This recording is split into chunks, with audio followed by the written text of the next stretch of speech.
Viewers, what's up? Breaking news again.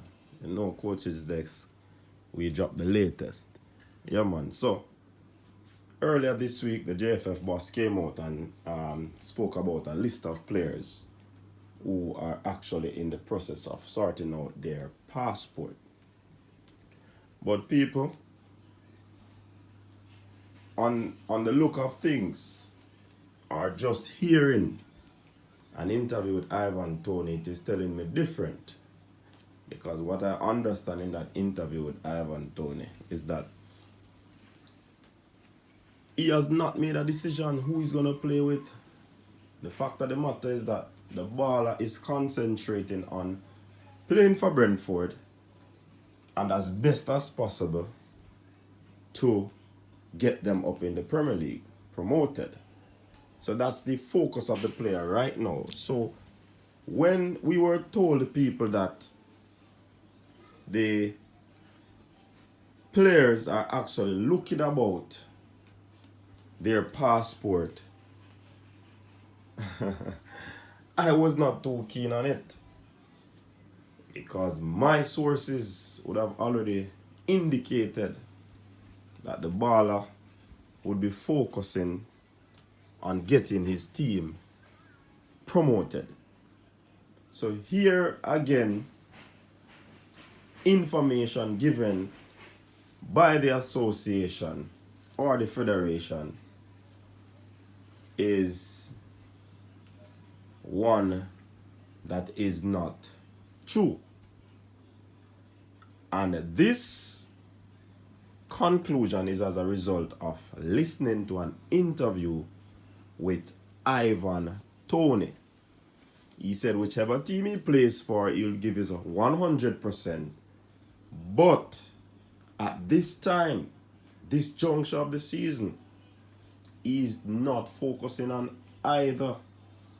He's focusing on Brentford. He's focusing on his football. He's focusing on getting his team to the top, which is the big league, Premier League. So unless somebody is not speaking the truth, but from our understanding is that the player said that it is a decision that he will have to speak to his family strongly about. So he has not made a decision. He's not in the process of getting any passport. I wish the interviewer would have asked him that question. If I had him on my show, I would have asked him that question. But, you know what I mean? It didn't happen. So, my conclusion is that the player is not looking about any passport. Because if he was looking about passport, he would not make that statement. And on the look of things, he has not made a decision yet. So, people, I'm going to allow you to listen to the interview and you're going to come with your own conclusion. You decipher. Is Ivan Toney looking about his passport to play for Jamaica? Or is Ivan Toney focus is at Brentford right now in bringing them to the Premier League? Viewers, tell me what you think. Share your thoughts. Yeah. And we will be doing a live later, people. We have to get on this matter. So look out for Coach's Desk live later on. Also want to big up an ardent fan over there in Toronto, Canada. Yeah, the Barber. Big up yourself, Barber. If you don't know who I'm talking, yeah, you're gonna know by me saying this, Barber. Ryan's Barber in Canada. Big up yourself. Yeah, man, and big up everybody else who support the show right across the globe. Big up on yourself. We'll continue to give you good content. But stop by, people. Don't go. Listen to the clip with Ivan Toney just now. I was doing all right. I was getting close to my target, but then you have to set out so far. Then if you come up just short, it's still kind of good. So I changed my targets. People might think it's crazy, but in my eyes, I think it's doable. So yeah, it kind of changed along the way. I think it's the intensity is much higher. I feel like it's more like if you make a mistake, you get punished, and it's like more it's more possession based. Yeah. Whereas in League One, I think it's like everyone tries scoring straight away. Whereas here, you keep the ball moving, and when you got the chance to try and kill the team, then it's that kind of game. But I'm just enjoying my time playing football at the moment. It's a good time to be playing. So some reason, sometimes it actually spurs me on to do well. Like I enjoy it, but I don't know. Defenders like to kick me for some reason. I don't know why. When I complain to the ref just like, oh, you're a big boy, you can handle it. So when I give it to them, they go down and get the free kicks, and just it winds me up. So, but that's part of the game. Sometimes you get kicked, sometimes you don't. Who's been your toughest opponent this season? Who would you say has been your toughest? I'd say the Barnsley centre backs at home. They were probably up there because they play like three centre backs, three in the middle. I say Barnsley and Stoke. They play the same formation, like three in the middle. I find it kind of tough because it's always 2 against 1. There's always 2 on me when they got 3 at the back. Yeah. So that was like I think it's Helik or something. The Barnsley centre back. He was good, and there's I think it was Bath and Suter the other day when they come against me. They're all giants.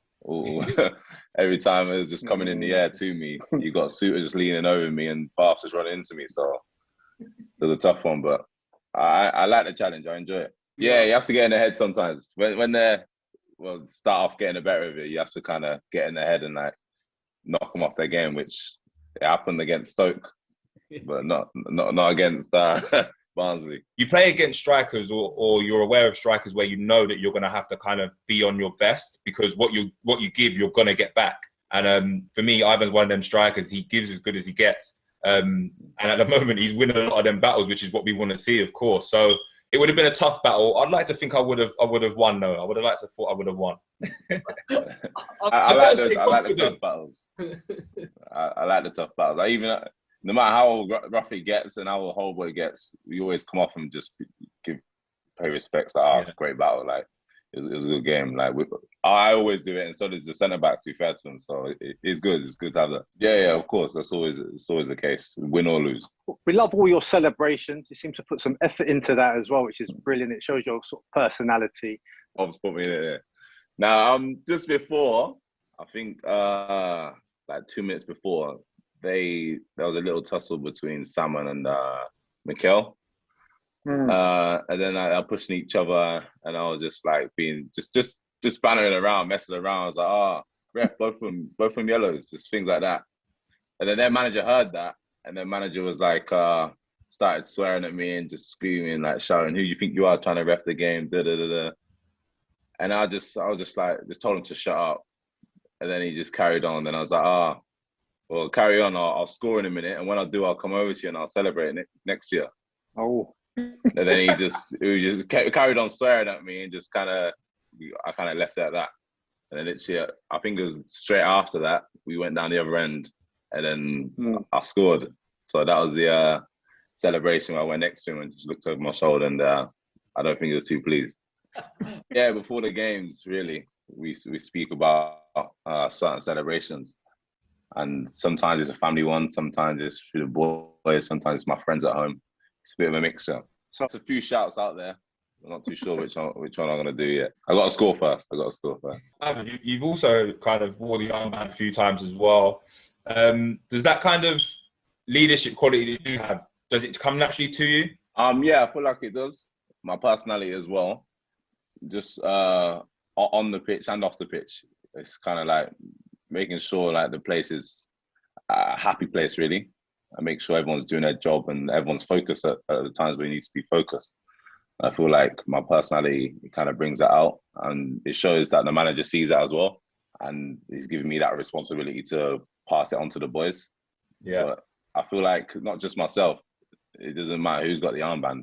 Everyone does the job, and everyone is a leader. So it's not just singling me out or Henrik or Pontus. There's 11 captains when we're playing, and even the players that are coming on. So it's good to have that. But I feel like, yeah, I do try and bring what I can to the team, and hopefully it's enough. So Ivan, look, I keep this pretty close to me. Can you see that? I see that. This is always very close. So that's my question. Are you up for that? Up for that challenge? Well, it's one of them ones. I just want to see the season out and do as well as I can for Brentford. But listen, whether it's Jamaica or England, I'll do my best for whoever I decide to go with. But yeah, the main thing is getting promoted and doing what I can for the team. But who knows what's to come? It's flattering that there's eyes looking at me on both sides. But I'll have a strong discussion with my family, and we'll choose the more suitable choice. Right choices, which is yeah, exactly. Marcus, what are you playing at, mate? You didn't give me the free line shirt. Oh no. I did not give you one question, Marcus. You're taking the mickey now. Get that yellow, green, and black on. You said this is my time. Listen. Ollie, I don't need you know the choice, man. Come. Dude, I wasn't good enough for England, man. I got to go with Jamaica now. For being honest. Right, Ivan, I really appreciate your time, top man. And look, we'll find out. Hopefully, for me, it's going to be you bagging in those goals in the 3 Lions shirt. But for now, it's great to see you doing it for Brentford. So thanks for your time, mate. No worries. Thank you very much, guys.